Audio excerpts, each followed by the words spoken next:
જૂના રાજપરા ખાતે રાષ્ટ્રીય કૃમિનાશક દિવસની ઉજવણી કરવામાં આવી હતી।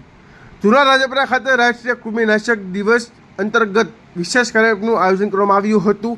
આ ઉજવણીનો મુખ્ય ઉદ્દેશ બાળકો અને કિશોરોના પેટમાં કૃમિ જંતુઓ થતી સમસ્યાને અટકાવવા અને તેના વિશે જાગૃતિ ફેલાવવાનો હતો।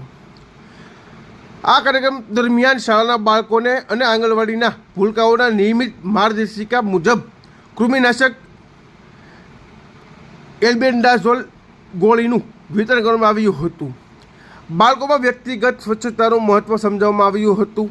ખાતા પહેલાં અને શૌચાલયનો ઉપયોગ કર્યા પછી સાબુથી હાથ ધોવા, હંમેશા શુદ્ધ અને ઉકાળેલું પાણી પીવું, ખુલ્લા પગે ન ચાલવું અને આસપાસના વિસ્તારમાં સ્વચ્છતા રાખવી સાથે પેટના કૃમિ બાળકોમાં લોહીની ઉણપ,